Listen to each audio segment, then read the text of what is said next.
Merci beaucoup d'être venu pour cette conférence Phylogénie des monstres. Nous sommes Mathilde Fontaise, moi je suis Mathilde Fontaise et Hervé Poirier est là. Nous sommes les rédacteurs en chef d'un magazine qui s'appelle Epsilon, qui est un magazine d'actualité scientifique, ou un magazine scientifique d'actualité, on aime bien dire les deux. Nous avons fondé ce magazine d'actualité en 2021 pour raconter des histoires de science, pour regarder le monde changer sous cet angle scientifique. Et nous avons le plaisir d'être partenaires des Utopiales. On est ravis d'être là pour vous emmener dans la phylogénie des monstres aujourd'hui. Et on est ravis aussi que vous soyez levés tôt pour venir écouter des histoires de monstres.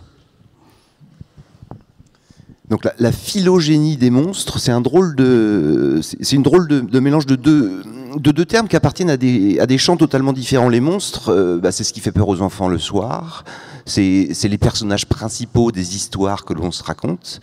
La phylogénie, c'est un outil de biologie pour retracer l'évolution des espèces. Ce qu'on va vous raconter, c'est ce qui se passe depuis une dizaine d'années seulement, où les outils de la phylogénétique, les outils de la biologie évolutive, sont aujourd'hui exploités pour comprendre d'où viennent ces monstres qui nous font peur la nuit.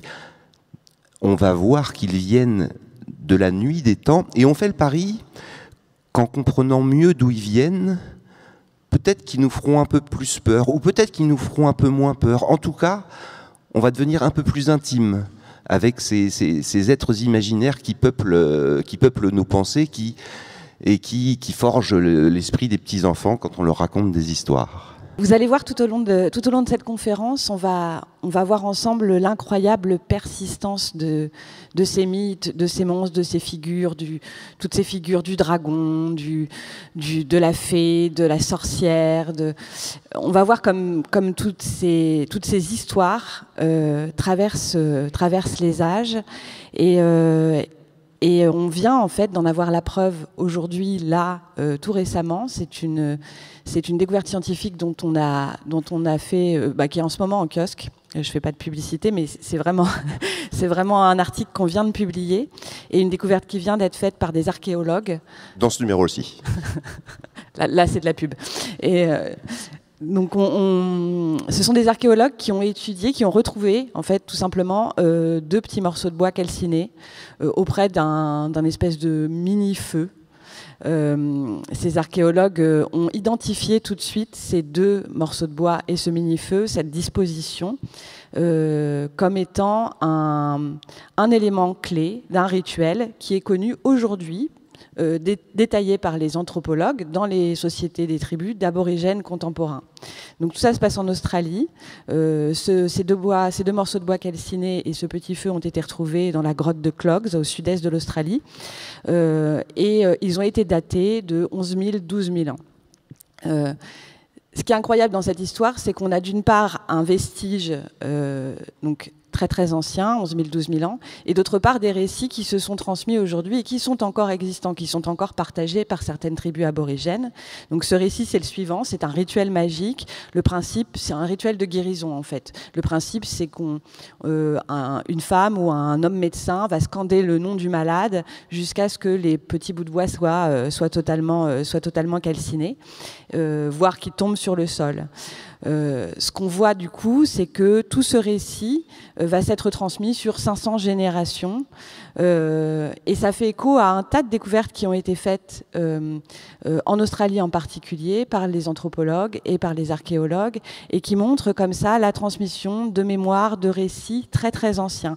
On a fait le lien par exemple entre des phénomènes météorologiques ou climatiques qui peuvent avoir eu lieu il y a très longtemps et des histoires qui sont aujourd'hui racontées par les aborigènes. Par exemple, la hausse du niveau des mers qui a eu lieu il y a 12 000 ans a fait partie des récits des aborigènes. Il y a une mémoire des éruptions, il y a une mémoire des changements de paysage. Par exemple, dans les histoires, on voit comment d'anciens lagons, on parle d'anciens lagons et qui étaient d'eau douce, et puis on voit aujourd'hui aujourd'hui qu'à cet endroit, la mer a complètement repris ses droits. Tous ces récits sont devenus magiques au fil du temps et font intervenir déjà des monstres, toujours des monstres, des espèces de femmes mouettes, des diables-feux qui sont descendus du ciel. Et ce qu'on voit avec ces découvertes, et ce qui est incroyable pour cette population des aborigènes, c'est vraiment la persistance par les récits, et par des récits magiques, et par des récits de monstres, d'une mémoire, d'une mémoire même des paysages. Donc on peut se raconter aujourd'hui, les aborigènes se racontent les paysages d'il y a 12 000 ans. Donc rendez-vous compte, c'est un récit qui perdure oralement depuis 10 000 ans, à travers 500 générations. Donc ça montre la solidité de l'objet d'étude des mythes. L'Australie, donc c'est vraiment dans la grande conquête de l'histoire d'Homo sapiens, partie d'Afrique, et qui peu à peu, on voit la complexité, a envahi toute la planète. Évidemment, les humains partent avec leurs gènes, mais ils partent aussi avec leurs récits. Et on a pu montrer que sur les aborigènes, c'est la première sortie d'Afrique. C'est-à-dire qu'ils sont sortis, ils ont suivi l'Asie et ils ont été jusqu'en Australie. Une fois qu'ils ont été en Australie, plus aucune personne n'est rentrée, sauf les Anglais au 19e. Donc les aborigènes sont restés isolés pendant 40 000 ans, 50 000 ans, et leurs récits ont perduré pendant tous ces temps-là. Donc les aborigènes, c'est un cas très particulier d'un récit pur qui a persisté jusqu'à aujourd'hui. Mais on voit dans cette carte-là que les généticiens ont bien du mal. Il n'y a pas eu une sortie d'Afrique, il y a eu plusieurs sorties d'Afrique. La première qui a été donc plutôt vers le sud jusqu'en Australie. La deuxième est remontée vers l'Asie du Nord, partie vers l'Europe, puis partie vers les Amériques, jusqu'au fin fond de l'Amérique du Sud. Ça, c'est une carte de généticien. C'est très compliqué. Et on va le voir que si on regarde l'histoire de cette drôle d'espèce, sapiens, qui se raconte des histoires, si on regarde l'histoire des histoires, on va peut-être mieux comprendre cette conquête de la planète. On va suivre pas à pas les histoires que se racontent les humains avec plein de monstres dedans, qui peu à peu vont se transformer et vont se mélanger, vont évoluer. Ça, c'est l'outil génétique de base. Vous connaissez, c'est l'arbre archétypal, hein, c'est l'arbre de l'ensemble de la vie. Au centre, il y a l'origine. On a commencé par Lucas, le dernier ancêtre commun universel. Et tous les êtres vivants, les humains, ils doivent être dans un petit coin. On est vraiment perdus dans l'arbre, nous. Hein. Mais tous les humains, tous les êtres vivants d'aujourd'hui on peut remonter jusqu'à l'origine. Il y a 4 milliards d'années. Soit dit en passant, cet été, on a découvert que Lucas date de 4,2 milliards d'années, ce qui est incroyablement tôt. Les généticiens, ils savent faire ça. Ils savent faire des arbres. C'est leur métier de base. La biologie évolutionniste a trouvé avec Darwin l'archétype qui est l'arbre d'évolution. C'est comme ça que l'histoire se raconte. Ce qui est amusant, c'est que depuis 2013... les folkloristes, qui est cette vieille tradition qui depuis le Moyen-Âge, essaye de trouver l'origine des histoires, d'où vient le folklore. Depuis 2013, il y a eu une mutation assez sidérante. Les folkloristes deviennent des généticiens. Entre-temps, il y a eu un peu du Lévi-Strauss, c'est-à-dire du structuralisme. On a essayé de structurer les contes. Mais l'outil clé est apparu dans les années 2010, sur la base d'un travail colossal fait par un Russe, Yuri Bereskin, qui a consulté 6000 livres et a rassemblé plus de 2000 histoires issues de 1000 peuples différents dans un même fichier qu'il a mis publiquement sur Internet. C'est une base de données que tous aujourd'hui les généticiens des mythes utilisent. C'est la base génétique universelle sur laquelle on va pouvoir piocher pour aller chercher l'origine de telle histoire ou de telle histoire. Donc, cet arbre-là, qui est issu directement de la biologie, aujourd'hui, il est importé dans les études folkloristes. Et l'un des premiers cas à avoir été étudié, l'une des premières histoires à avoir été étudiée, c'est celle-ci, le conte du petit chaperon rouge, donc tout le monde connaît, un petit enfant, un loup qui se déguise en grand-mère et qui mange le petit enfant. Cette histoire, on la retrouve partout dans le monde. On a pu recenser 58 versions, enfin 58 récits apparentés de cette histoire. Donc vous voyez les points en Europe. Ce qu'on voit en Europe, c'est une grande similitude. Le motif ne varie pas ou très peu. Il y a des variantes dans les histoires, mais dans le petit chaperon rouge, mais c'est toujours le petit chaperon rouge. Et on voit des versions apparentées un peu différentes en Asie d'une part et en Afrique d'autre part. Alors comment on fait? Comment on fait quand on a ça? Eh bien la technique des nouveaux folkloristes consiste à regarder l'histoire mi-thème, comme ils disent, par mi-thème, c'est-à-dire gène par gène. Le protagoniste, est-ce que c'est un garçon ou une fille? Si c'est une fille, on met 0. Si c'est un garçon, on met 1. Est-ce qu'elle porte un petit chaperon rouge? S'il n'en porte pas, on met 0. S'il en porte, on met 1. Qui lui a donné le chaperon rouge? Est-ce que c'est sa maman, sa grand-mère, son parrain? Est-ce qu'elle part visiter sa grand-mère, sa tante, sa mère? Bref, on fait toute l'histoire on prend tous les récits qui ont en commun une réponse commune à ça. Et on fait 1-0, 1-1 ou 1-2, suivant la structure du récit. Et il y a pour le chaperon rouge, il y a 60 lignes comme ça. Et on fait ça pour chacun des 58 contes. On obtient ça. On obtient ça et ça ressemble à un code génétique. Et c'est bien l'intérêt, en fait. C'est de transformer une multitude d'histoires, toutes différentes, qui ont été trouvées dans des endroits différents du monde, et de les transformer en ça, pour pouvoir après, derrière, essayer d'en faire, d'utiliser les outils de la biologie, de la génétique actuelle, contemporain, pour essayer d'en faire un arbre phylogénétique, pour essayer de trouver, quand les motifs sont proches, quand les motifs sont lointains, de les raccrocher les uns aux autres. Donc c'est à partir de cette suite de chiffres que les chercheurs, c'est leur matière première, que les chercheurs vont réussir à travailler, à retracer la génétique des contes, la génétique des monstres, la génétique des motifs. Bon, on dit parfois que la science manque de poésie. Incroyables histoires, non? Vous voyez, ça c'est toutes les histoires du chaperon rouge passées à travers le tamis de la science. Bon, quand on regarde un joli pan ou une Autriche, on peut être très ému par sa beauté. Les généticiens, ils vont regarder quelque chose comme ça derrière, hein, c'est-à-dire du code, de la séquence, et c'est à partir de là qu'ils vont pouvoir travailler. Il y a on perd un peu de poésie, mais vous allez voir, on gagne quelque chose à passer par ces séquences de toutes les histoires du petit chaperon rouge rassemblées dans ce document, parce que et ben voilà, on peut la machine. Alors là, faut faire appel à l'ordinateur maintenant, parce que l'humain ne peut plus suivre. Sur toutes ces séquences de code, quelles sont celles qui sont apparentées? Il y a l'idée, exactement la même idée que dans la théorie de l'évolution, c'est que si on est très proche génétiquement, c'est qu'on a un ancêtre commun assez proche.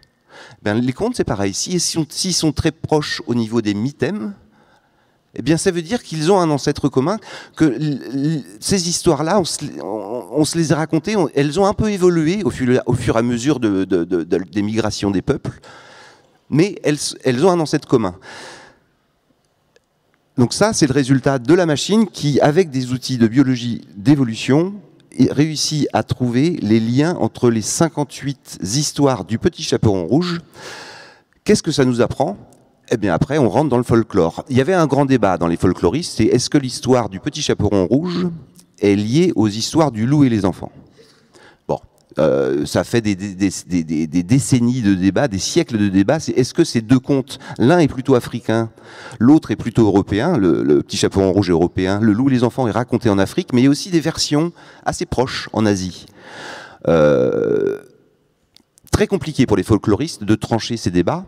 On sent bien que les traces matérielles de tout ça ont disparu depuis longtemps. Il n'y a plus que des traces indirectes par les livres. Le folkloriste évolutionniste, en ayant tracé ce schéma, peut en déduire que non, Le Loup et les enfants est un conte indépendant du Petit Chaperon Rouge. Il est apparu. Atu 333, c'est le Petit Chaperon Rouge, hein, dans le code des folkloristes évolutionnistes. Atu 123, c'est Le Loup et les enfants. Et on voit dans ce tableau que l'apparition d'Atu 333 est indépendante de l'apparition d'Atu 123. Par contre, on en déduit que les récits qui perdurent en Asie sont un mélange des deux. Il y a eu une fusion des deux contes pour devenir ce conte spécifique asiatique qui est globalement structuré exactement de la même façon que le Chaperon Rouge et que Le Loup et les enfants. Donc c'est ça tout l'intérêt de la phylogénie des contes. Là, en l'occurrence, la phylogénie du loup, du monstre qui dévore l'enfant en se faisant passer pour sa grand-mère. C'est qu'on peut en déduire des choses que les folkloristes ou les structuralistes du XXe siècle ne pouvaient pas déduire. Donc ça a été une des premières études de phylogénie qui date de 2013 et qui, depuis 10 ans, a permis de re-raconter l'histoire de tous nos monstres chéris qui peuplent nos imaginaires. Et ce qu'on voit avec l'étude de toutes les histoires, puisqu'il y en a bien d'autres qui ont été comme ça étudiées, c'est une corrélation entre les lignées humaines d'une part et les mythes d'autre part. Ça a été notamment montré, alors pas pour le Petit Chaperon Rouge en premier, mais pour le mythe du Cyclope. Quand on retrace l'évolution, le trajet du mythe du Cyclope à travers les âges, on voit que ça suit notre évolution à nous. C'est apparu quelque part en Asie centrale il y a 60 000 ans et on peut suivre comme ça. On peut voir le motif bouger en même temps qu'on voit les humanités bouger. On peut voir le motif diverger en même temps que les différentes populations vont se séparer. Et donc on peut voir, par exemple, on sait génétiquement que les aborigènes font partie du premier peuplement de sortie d'Afrique. Il y a eu plusieurs peuplements derrière, mais les aborigènes font partie du premier. Et les histoires que se racontent les aborigènes gardent les traces de ces histoires que le premier peuple sorti d'Afrique a eu. Donc c'est cette très forte corrélation entre les gènes et les mythes qui est un argument très fort pour montrer la solidité aujourd'hui de cette nouvelle phylogénie des mythes qui, comme je vous l'ai dit, a à peine 10 ans. Hein. C'est en cours de travail.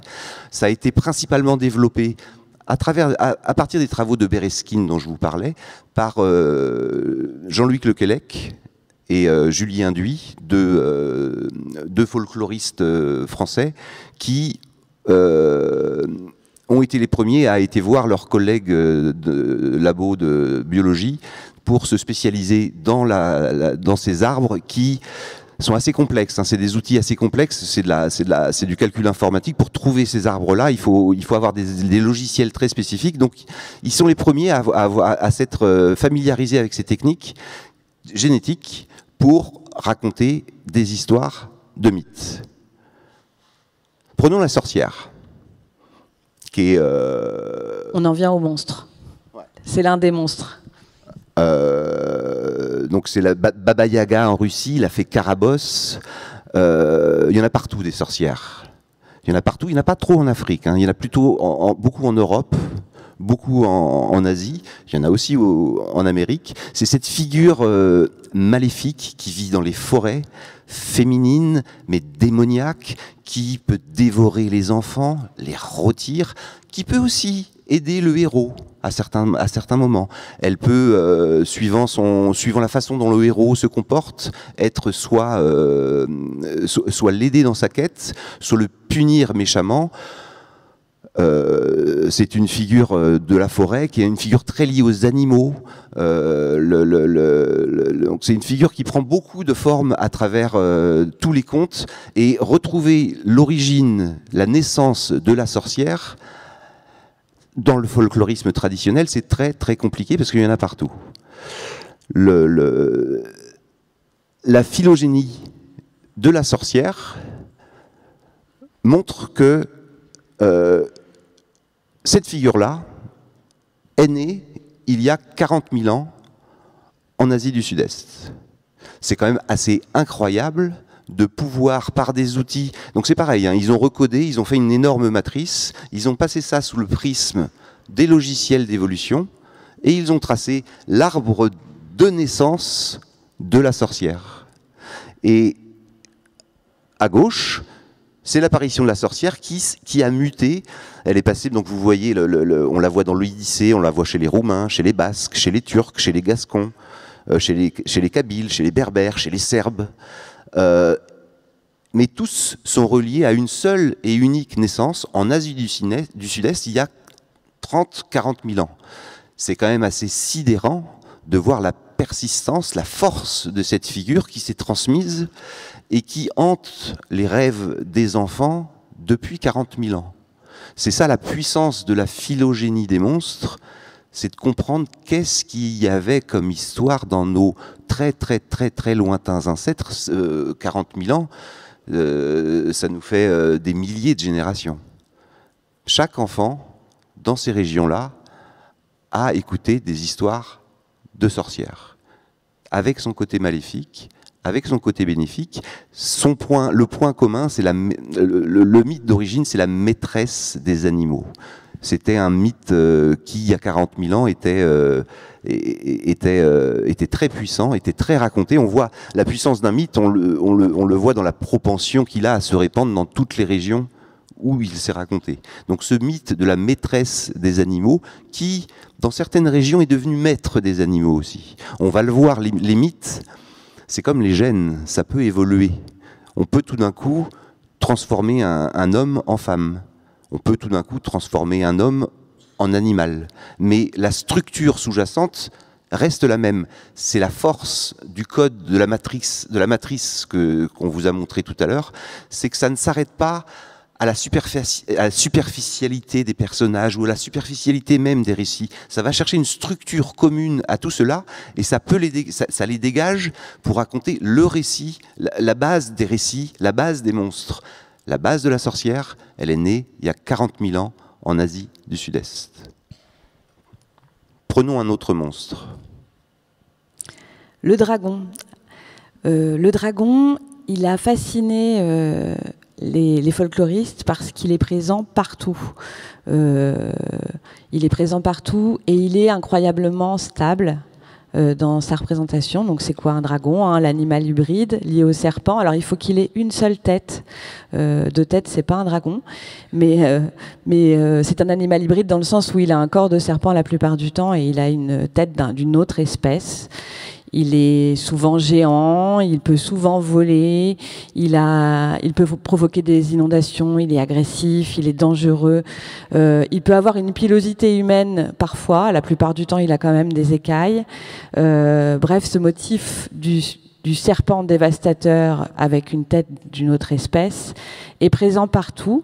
Et ce qu'on voit avec les études de phylogénie, c'est qu'il y a un lien évolutif entre toutes ces espèces de dragons.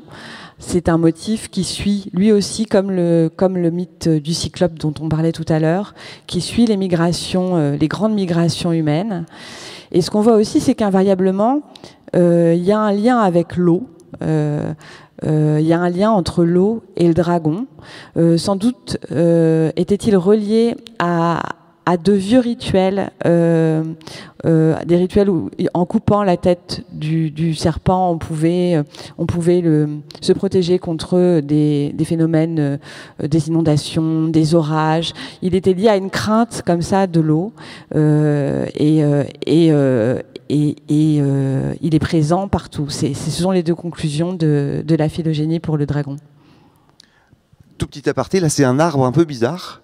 C'est en fait l'arbre qu'utilisent les évolutionnistes quand il y a beaucoup de transferts horizontaux de gènes.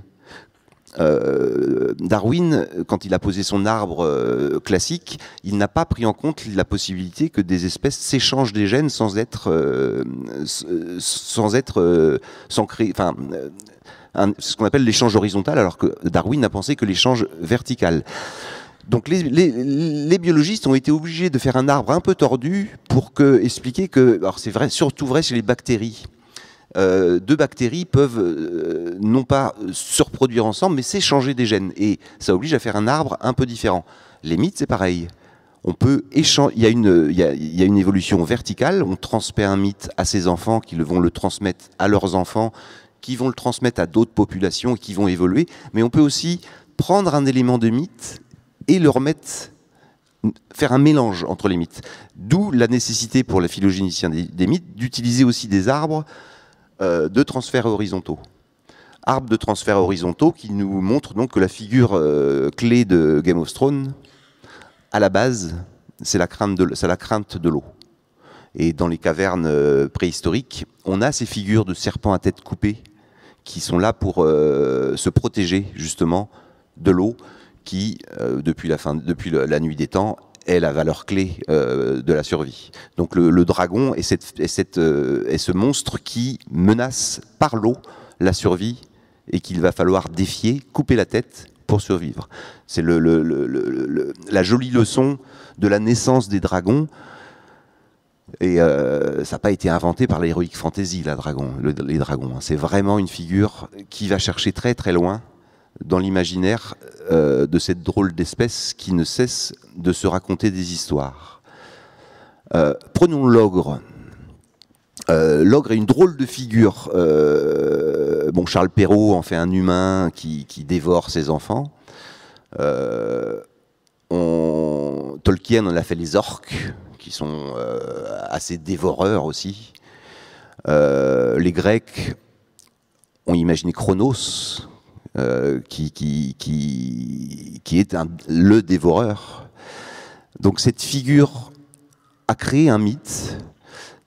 Il s'agit de tuer l'ogre pour que la société s'apaise. L'ogre est l'ennemi qu'il faut tuer. Et en Asie, il y a ce mythe très répandu et qui est né en Asie, mais qui s'est répandu dans toute l'Europe, qui est un ogre humain est tué par un humain et la société est épurée. Donc c'est le grand mythe de l'ogre. Ce qui est amusant, c'est que ce mythe, la phylogénie de l'ogre montre que ce mythe-là qui est né en Asie, il est revenu en Afrique, mais il a muté. En Afrique de l'Est, c'est devenu un ogre humain qui est tué par un humain et qui renaît sous la forme d'une courge. Et ça devient une courge dévoreuse. L'ogre devient végétal. En Europe, l'ogre était des fois devenu animal. En Asie, il était des fois devenu animal. Mais en Afrique, tout d'un coup, l'ogre humain est tué et ressurgit sous la forme d'une calebasse, plus exactement, donc une forme de courge africaine, qui dévale les pentes et dévore tout ce qui se passe. Ce mythe-là de la calebasse dévoreuse, très présent en Afrique de l'Est, envahit l'Afrique de l'Ouest, se transforme à nouveau. On oublie l'ogre humain qui est tué. Maintenant, l'ogre est directement une calebasse. Il est tué par un humain. Non. En Afrique de l'Ouest, ils changent d'avis. Ils disent non, il va être tué par un bélier. Donc on voit, au début, on a une histoire d'un ogre humain qui est tué par un humain. Ça devient un végétal qui est tué par un bélier. La calebasse dévoreuse, c'était ce qui faisait peur aux enfants africains il y a 50 000 ans. On voit la mutation derrière la permanence. C'est le même mythe, en fait. C'est le mythe de l'ogre. Mais pourquoi pas ? C'est une courge. Peu importe les histoires, le cerveau est prêt à se raconter plein d'histoires à partir du moment où la structure que raconte, c'est la même histoire qu'on raconte. Peu importe que ce soit une courge ou Chronos, c'est le mythe du dévoreur qu'il s'agit de tuer pour apaiser la société. Donc on voit, avec cet exemple de calebasse dévoreuse, que les mythes, comme les êtres vivants, ça évolue, ça mute, peu importe, on s'adapte, mais ça reste permanent, ça reste la vie, ça reste le mythe, ça reste l'ogre. Donc la phylogénie a pu montrer que l'ogre n'est pas né en Afrique, il est né en Asie, il a muté pour devenir végétal en Afrique, d'abord en Afrique de l'Est, puis en Afrique de l'Ouest, et on peut beaucoup plus facilement que les gènes retracer le fil de ces mythes.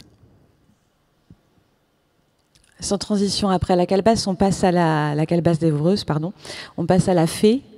Donc la fée, le mythe originel, c'est pas la petite fée avec sa baguette. Le mythe originel, c'est une figure surnaturelle, toujours surnaturelle, toujours avec des pouvoirs, toujours ou venant d'un autre monde. La scène se passe souvent dans la forêt. Et cette figure mi-humaine, mi-animale parfois, souvent féminine, enfin toujours féminine, va tomber amoureuse ou épouser ou rencontrer un homme. Elle va renoncer à ses pouvoirs ou être dépouillée de ses pouvoirs et puis parfois avoir une descendance avec l'homme, se mettre en couple et à la fin, elle finit toujours par... alors il peut y avoir des péripéties, il peut y avoir des... Mais à la fin, elle finit toujours par revenir dans son monde surnaturel et laisser l'homme seul. Cette figure-là a été rapprochée donc de d'autres mythes. Il y a un mythe qui s'appelle la femme oiseau, où la fée va être un cygne. Il y a un mythe qui s'appelle la ménagère mystérieuse, un mythe très étrange de mon point de vue moderne. L'histoire, c'est qu'une femme animale va s'occuper du foyer de l'homme, mais tout en étant cachée. En fait, il la prend comme conjointe, et puis sa nature animale va finir par faire qu'il va s'en aller. Donc voilà. Mais c'est l'une des versions du mythe. Et ce qui est fascinant avec ce mythe, et surtout ce qui est fascinant avec donc les travaux qui ont été menés en phylogénie, c'est qu'en regardant toutes ces versions, on s'aperçoit qu'elles sont forcément reliées à un mythe fantôme, un mythe plus ancien, inconnu, disparu de la mémoire, mais qui était là, dont on discerne la présence par l'arbre phylogénétique qu'on a pu reconstituer, des mythes qu'on a pu identifier. Donc c'est extrêmement fort et vertigineux de se dire qu'on a oublié complètement, nous, un récit, un mythe, une figure, mais qu'on peut quand même la voir et qu'elle est quand même restée quelque part imprimée dans la structure génétique de ces mythes. C'est quand même touchant, on a perdu la trace de la naissance de la fée.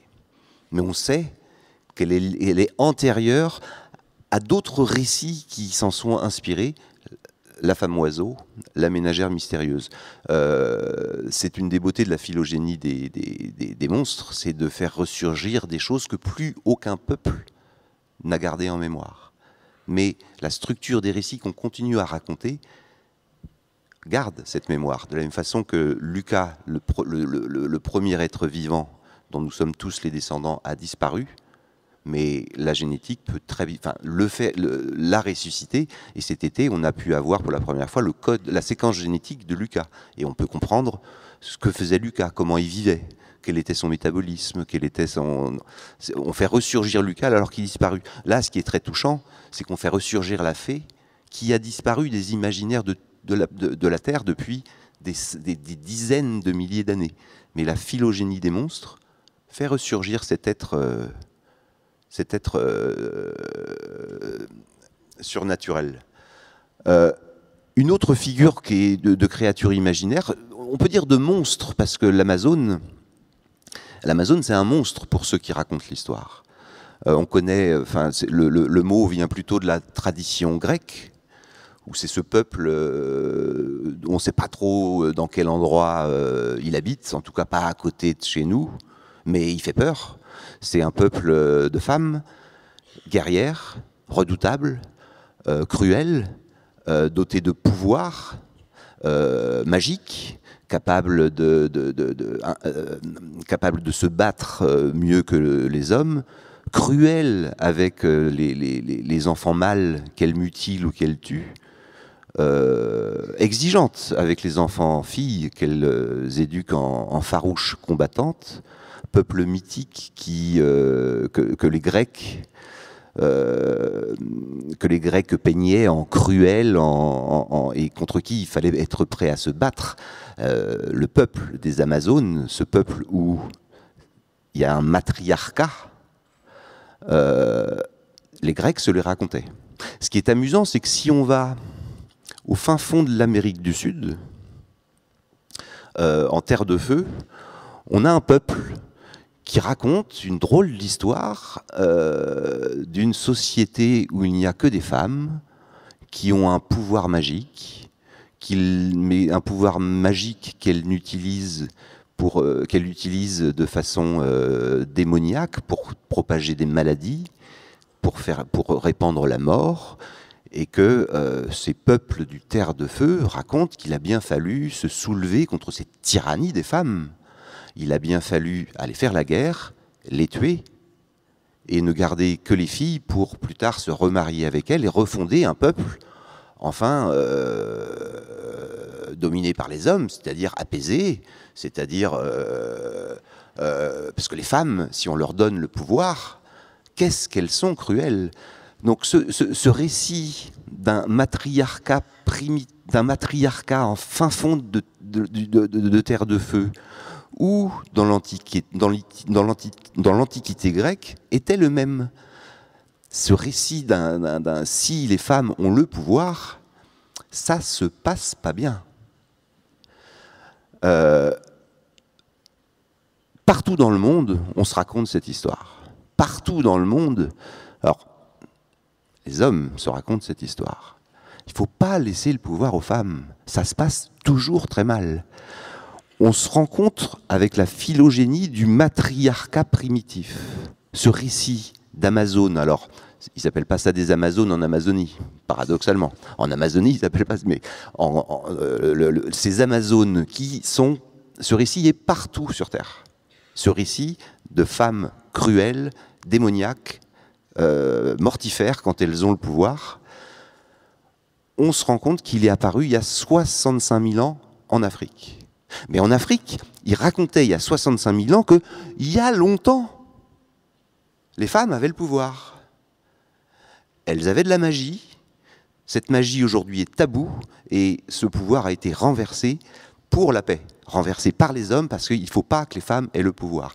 Donc ce qui est frappant, c'est qu'il y a 65 000 ans, on se racontait déjà un récit en se disant il y a longtemps, les femmes avaient le pouvoir. En fait, aucune trace archéologique, historique, nulle part sur Terre, on a pu trouver les traces d'un matriarcat. Il n'y a pas eu de société dominée par les femmes. Par contre, partout sur Terre, il y a le récit qu'à un moment, il y a eu une société dominée par les femmes et c'était pas cool. Évidemment, l'interprétation était... Enfin, on comprend bien le rôle du récit. Le rôle du récit, c'est d'installer une société phallocrate en justifiant pourquoi est-ce que le pouvoir ne doit pas être partagé avec les femmes. Partout sur Terre, les hommes sont d'accord pour raconter un mythe d'un matriarcat primitif où les Amazones sont la figure à éviter. Parce que ça se passe toujours mal avec les Amazones. Les Amazones sont le monstre utilisé par les hommes pour asseoir le pouvoir sur les femmes. Depuis 65 000 ans.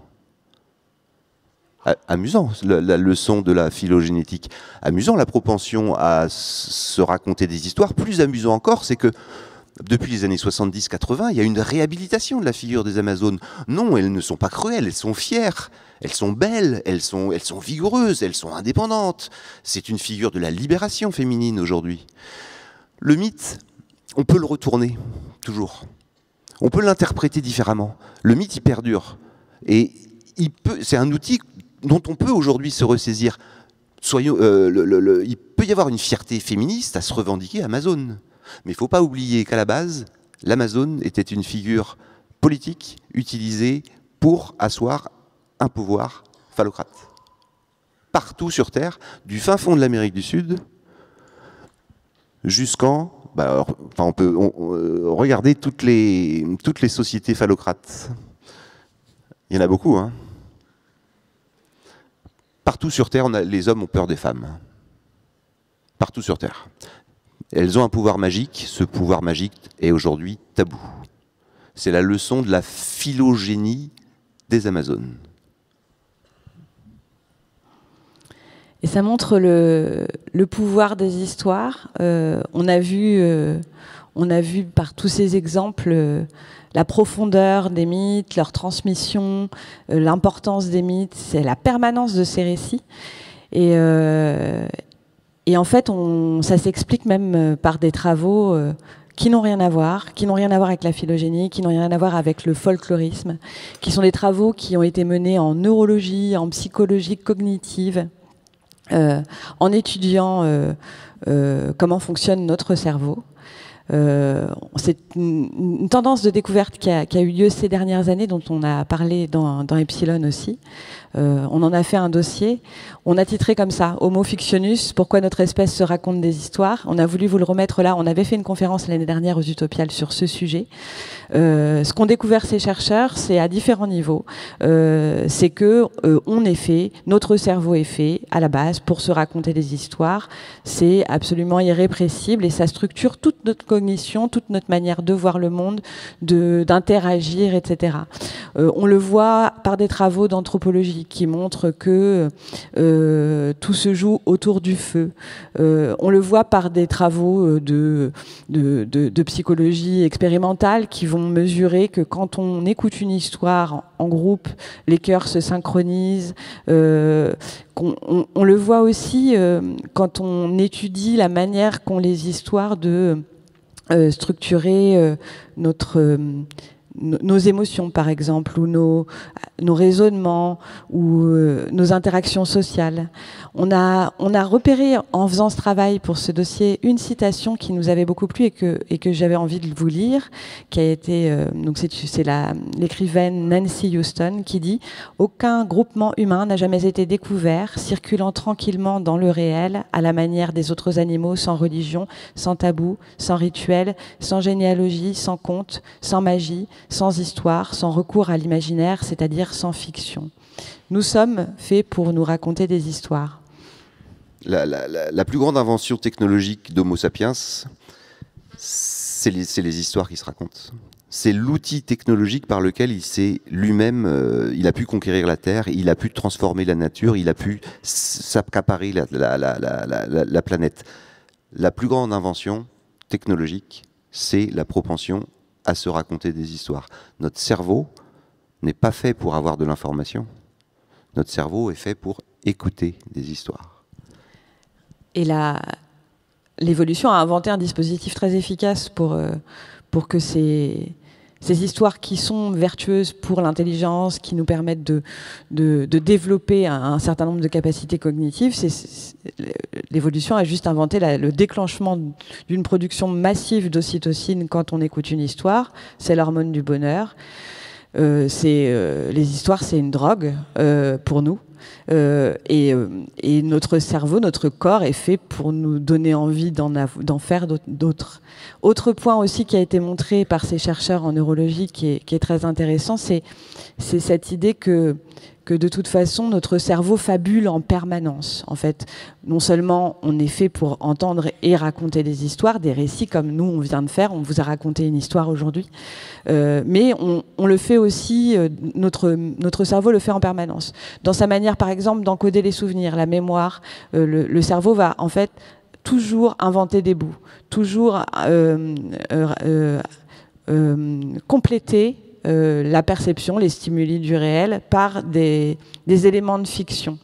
La vue, notre cerveau va toujours compléter les images, la lumière qui va être perçue par nos yeux, par des éléments de fiction. On sait très bien qu'on interprète les images, c'est le principe des illusions, vous savez très bien comment ça fonctionne. Notre cerveau va intervenir pour compléter. Notre cerveau va toujours broder, va toujours inventer des fictions pour compléter notre perception du réel. Et de la même façon que les êtres vivants aujourd'hui sur Terre sont tous adaptés. Ils sont passés par des milliards d'années d'aléas et nous n'avons que les survivants. Vous tous ici présents, vous êtes des vainqueurs.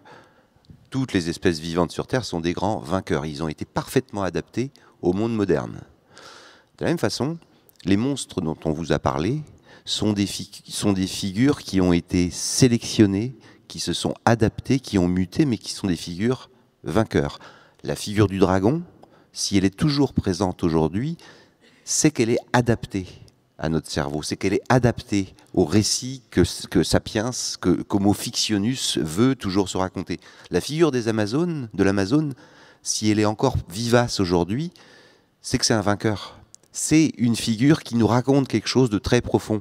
Si on la raconte depuis 65 000 ans, si le dragon existe depuis 40 000 ans, si la sorcière existe depuis 40 000 ans, c'est que ce sont des figures qui sont, comme vous, des grands vainqueurs de l'évolution.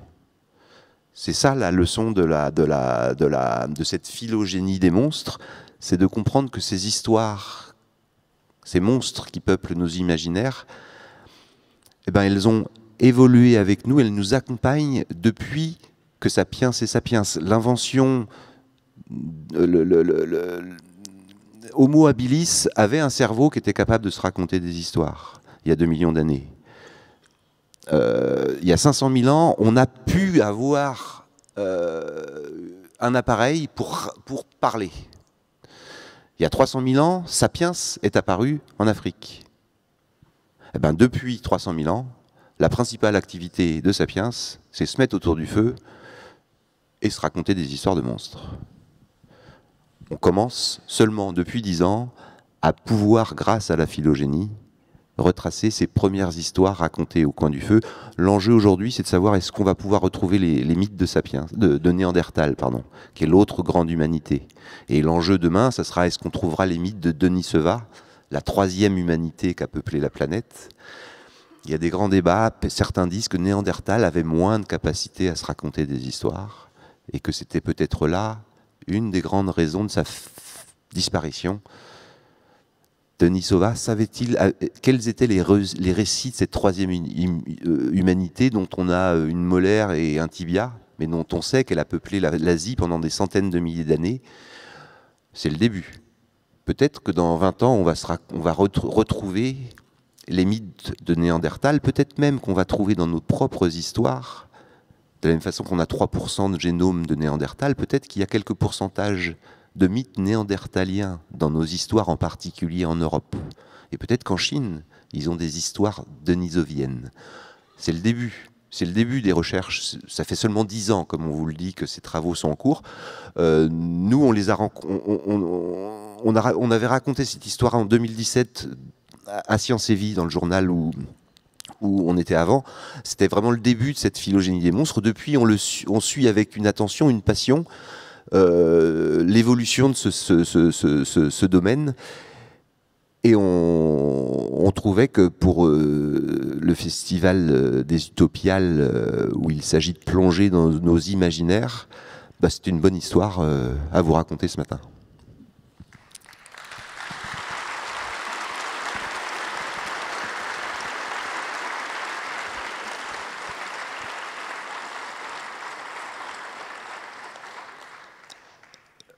Merci. Donc on est prêt à répondre aux questions, sachant que nous ne sommes évidemment que des journalistes passionnés par les histoires qu'on découvre. Nous ne sommes pas les chercheurs. Donc je pense que la plupart de vos questions, on va vous répondre j'en sais rien. Il y a des micros qui vont venir vers vous. Comme ça vous évitera de crier. Oui. Bonjour, merci pour cette conférence. J'aurais voulu savoir, vous avez parlé de la phylogénie, mais vous avez mis un regard des dates. Alors autant pour de la génétique, on peut faire des associations gènes avec des datations carbone 14 associées. Comment on associe des dates sur des récits qui ne peuvent pas être liés, enfin, j'ai du mal à voir comment on relie les deux. C'est en exploitant la corrélation entre l'évolution des mythes et l'évolution des lignées humaines. Le cas du mythe du Cyclope est un cas archétypal où ils ont pu voir que l'évolution de la figure du Cyclope suit les chemins de conquête de Sapiens. laquelle est datée. Donc c'est par le lien avec ce que l'on sait du peuplement de la Terre qu'ils arrivent à dater, mais vous avez bien raison, il ne peut pas y avoir de datation faite directement par la phylogénie des mythes. Donc il faut repasser, et ça, avant même que les arbres soient tracés, ils avaient repéré ce lien entre corrélation des gènes, corrélation des mythes.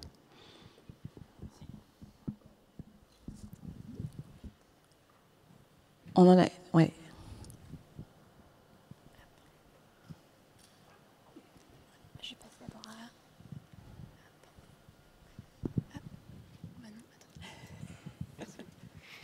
Bonjour, merci pour la conférence. Moi j'avais une question. Alors, vous avez montré qu'on a retracé des mythes qui datent d'il y a extrêmement longtemps. Est-ce qu'on a retrouvé, grâce à cette phylogénie, des récits plus récents, des choses qui seraient arrivées plus récemment dans l'histoire de l'humanité? On voit, alors en plus avec toutes les notions de, le monomythe et en fait toutes les histoires, il n'y en a qu'une seule. Est-ce qu'on a réussi à développer en fait récemment des nouvelles histoires? Est-ce qu'il y a des nouveaux monstres qui sont apparus de nos sociétés plus modernes? C'est une excellente question.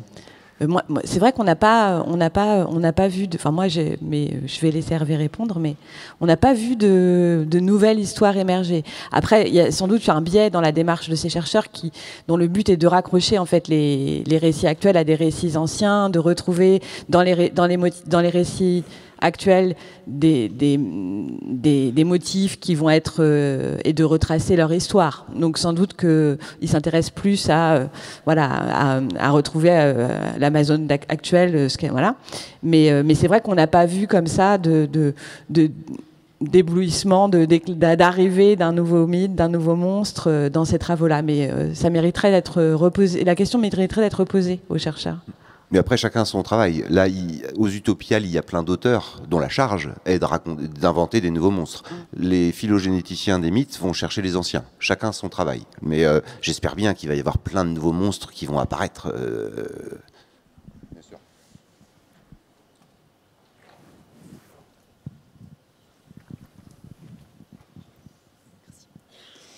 Merci beaucoup pour cette conférence. J'avais une question par rapport aux Amazones. Comment expliquer la survie du mythe, sachant que c'est un folklore en fait qui s'adresse plutôt aux hommes et que dans tout le processus de raconter une histoire, ça a peut-être été un rôle qui a été petit à petit attribué aux femmes et que peut-être c'était pas quelque chose qui leur parlait à elles. Si vous aviez des éléments de réponse sur ça. Qui raconte les histoires, c'est un peu ça? Est-ce que ce sont les femmes qui racontent l'histoire au coin du feu? Est-ce que ça fait... En fait, j'ai le ressenti qu'il y avait un point de bascule entre les histoires qui ont été racontées au coin du feu et après qui sont racontées, c'est un rôle qui est devenu maternel. Donc, comment le mythe en lui-même, il a pu continuer d'évoluer, il a pu rester en fait dans les imaginaires? Où êtes-vous? On ne vous voit pas parce que... Ah, vous êtes là, d'accord, très bien. Sans doute qu'au départ le rôle de raconter les histoires était plutôt un rôle dévolu aux hommes. Est-ce que ça a pu avoir un impact? On ne voit pas d'impact de ce glissement récent en fait de l'histoire racontée à l'enfant par la mère par rapport à l'histoire racontée à tout le monde par un conteur qui était souvent une figure disons importante d'une population. Il n'y a pas eu de disparition visiblement du mythe de l'Amazone pour autant. Donc il est resté présent. Mais il ne faut pas se tromper, le mythe des Amazones est aussi fait pour être entendu par les femmes. Et il est encore plus puissant s'il est raconté par les femmes. Le but de l'Amazone, c'est de convaincre les femmes qu'ils ne doivent pas avoir le pouvoir. Donc c'est encore mieux si c'est une femme qui le raconte. Traditionnellement, le rôle politique clé de raconter les histoires dans les tribus est réservé aux hommes. C'est sans doute assez nouveau que ce soit peut-être plus la maman le soir qui raconte l'histoire à leurs enfants, mais le cas des Amazones est amusant parce qu'on voit bien le pouvoir politique, le pouvoir sociologique que cette histoire a. Mais on a pu raconter, moi je peux avoir raconté le mythe des Amazones à mes enfants par exemple sans aucunement m'être dit que c'était une manière de défendre un pouvoir des hommes ou de raconter une histoire de pouvoir des femmes qui se passe mal. J'ai pas du tout eu conscience de ça, et cette découverte est récente. Enfin, cette interprétation qui est faite de ce mythe des Amazones est très récente. Et c'est vrai que quand moi j'en ai pris connaissance, je suis tombée de ma chaise. J'ai trouvé ça incroyable. Et on reprend après derrière tout. Et bien sûr que maintenant, si je raconte les mythes des Amazones à mes enfants, je ne le raconterai plus pareil. Je me mettrai sans doute la distance. Mais j'ai pu le raconter. J'imagine que plein de femmes dans cette salle ont raconté ce mythe sans du tout se dire qu'elles étaient en train de dire à leurs enfants, attention, hein, si tu es une fille, ne prends surtout pas le pouvoir. Mais le mythe travestit son sens souvent. C'est-à-dire qu'il n'est pas évident de comprendre le sens profond de l'histoire qu'on raconte. Il a une action largement inconsciente. Donc on transmet des mythes sans savoir l'effet que ça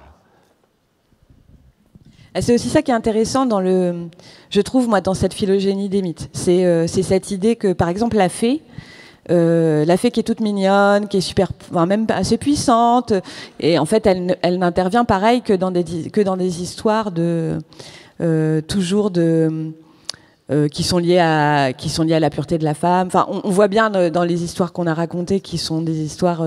Donc, à l'origine, la fée, c'est une personne en fait, c'est une femme qui est totalement magique, hors du monde, donc dans une bulle, et puis elle, quelque part elle perd ses pouvoirs quand elle rencontre un homme, et puis enfin ça se passe mal quoi. Après elle disparaît, et puis éventuellement elle a laissé une descendance à l'homme.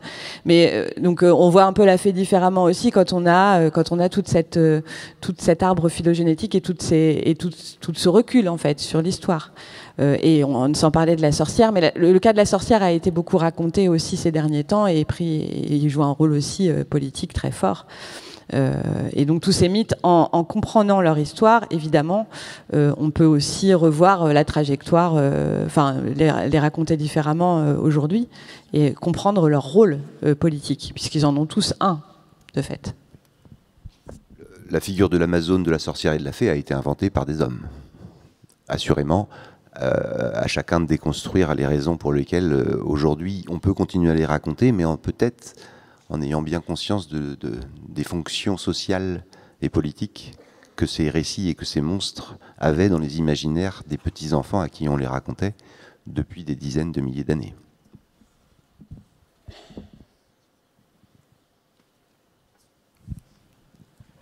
Bonjour, merci pour... Bonjour.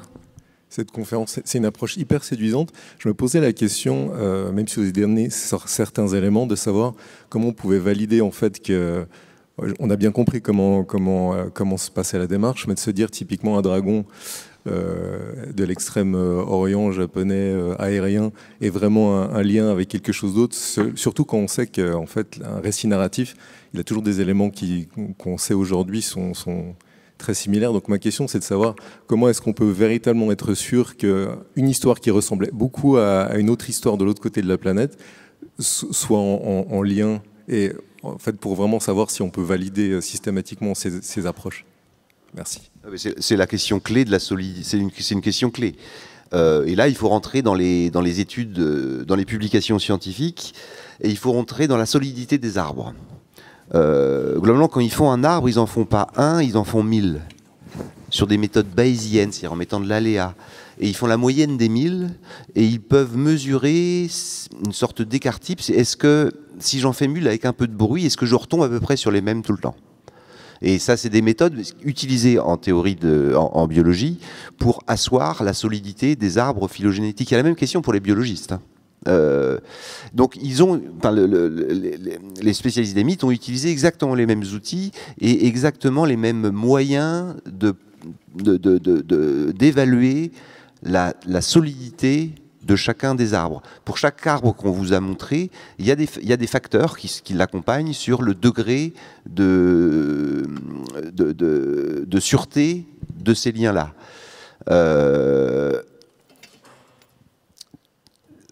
Tout ce qui est produit par la science est réfutable. Mais c'est réfutable que quand on rentre dedans pour bien comprendre quelle est la solidité. tout ce qu'on vous a raconté est réfutable. La force depuis 10 ans de ce champ-là, c'est la très très grande cohérence des arbres qui sont tracés. Quand on prend le mythe du dragon, le mythe du cyclope ou le mythe de l'Amazone, on retrouve, et quand on les met en matrice, comme on vous a montré, on retrouve en fait un arbre qui est très proche que l'arbre que les spécialistes de l'anthropologie ont fait sur les peuplements de la planète. Donc c'est ces multiples corrélations qui peu à peu donnent de plus en plus de poids et de solidité, mais il y a des arbres qui sont plus fragiles que d'autres. Chaque arbre, il y a un facteur de crédibilité, de solidité, et il y a en effet certains arbres qui sont plus spéculatifs. Entre la figure du dragon japonais et la figure du dragon en terre de feu, il faut rentrer dans l'arbre pour voir est-ce que vraiment je peux croire qu'ils sont reliés. Certaines histoires sont plus fragiles que d'autres. Je ne crois pas que ce soit le cas je suis pas sûr que ce soit le cas du dragon. Il faudrait regarder la publication. Mais les histoires qu'on vous a montrées sont quand même parmi les plus solides et qui finalement ont d'autres confirmations parce que l'arbre du cyclope est très proche de l'arbre de la sorcière. Et le fait, ça veut dire que les peuples racontaient ces peuples se racontaient ces deux histoires. Et ils sont partis avec ces deux histoires. Donc il y a pas mal d'éléments en dehors de l'arbre qui donnent de la crédibilité. Mais évidemment, il faut toujours garder l'esprit critique. Et les chercheurs, quand on les interroge sur le sujet, ne se départissent pas de la grande prudence. Ce n'est que de la science, c'est-à-dire ce n'est que des choses réfutables.